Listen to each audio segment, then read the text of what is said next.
Question number 3, which part of plant is suitable for the study of meiosis. अब यहाँ पर meiosis की बात की गई है, मियोसिस के लिए हमें कौन सा प्लांट पार्ट स्टडी करना चाहिए या सूटेबल है।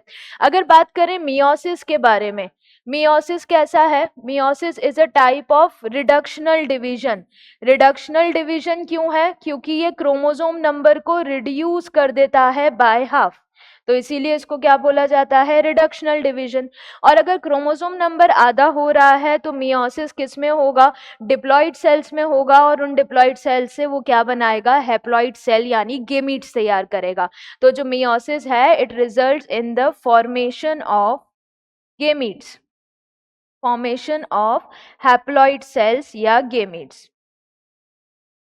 तो इस रेस्पेक्ट में अगर हम यहाँ पर ऑप्शंस को देखें, रूट अपेक्स हो या शूट अपेक्स हो, दोनों के अंदर क्या होगा? मेरिस्टेमेटिक टिश्यू होगा।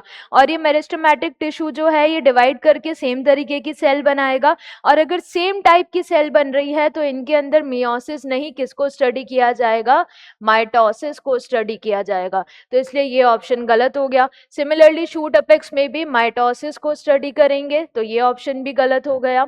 अगर हम बाकी दो ऑप्शन देखें, एक ऑप्शन है ओवरी, एक ऑप्शन है एंथर। तो जो मियोसिस है वो हैप्लॉइड सेल्स बना रहा है, किससे? From diploid reproductive cells, diploid reproductive cells.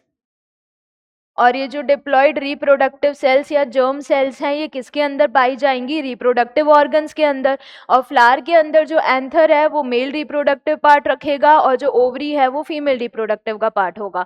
अब इसमें भी अगर हम देखें, जो एंथर है, एंथर के अंदर कौन सी सेल्स होंगी? एंथर के अंदर होंगी माइक्रोस्पोर मदर सेल। तो एंथर के अंदर होगा माइक्रोस्पोरेंजिया, और उस माइक्रोस्पोरेंजिया के अंदर क्या होगा? Microspore mother cell. और ये जो माइक्रोस्पोर मदर सेल है ये कैसी होगी? डिप्लॉइड। इसके अंदर मियोसिस होगा यानी रिडक्शनल डिवीजन होगा, और इस मियोसिस से तैयार होंगे haploid microspores, haploid microspores. Same कहानी ओवरी के अंदर जो सेल्स होंगी मेगास्पोर मदर सेल, उनमें भी मियोसिस होगा, और उनमें मियोसिस से हैप्लॉइड मेगास्पोर्स तैयार होंगे। अब यहाँ पर हमें फर्क ढूंढना है, डिफरेंस ढूंढना है कि एंथर में भी हम मियोसिस स्टडी कर सकते हैं एंड ओवरी में भी इजीली हम मियोसिस स्टडी कर सकते हैं। पर क्वेश्चन में ये बोल रहा है which part of plant is suitable for the study of meiosis. तो एंथर जो है वो हाईली सुटेबल माना जाता है फॉर स्टडी ऑफ मियोसिस। क्यों?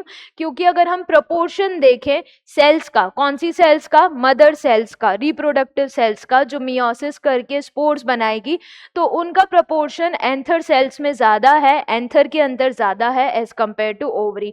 तो इसलिए जो एंथर है वो सूटेबल माना जाता है for the study of meiosis, क्योंकि जो मदर सेल्स का प्रोपोर्शन है वो एंथर में ज्यादा होगा एज कंपेयर टू ओवरी। तो इसलिए हमारा करेक्ट आंसर क्या हो जाएगा? एंथर, क्योंकि उसमें नंबर ऑफ सेल्स का प्रोपोर्शन ज्यादा है मदर सेल्स का, उनको इजीली वहां स्टडी किया जा सकता है मियोसिस के लिए।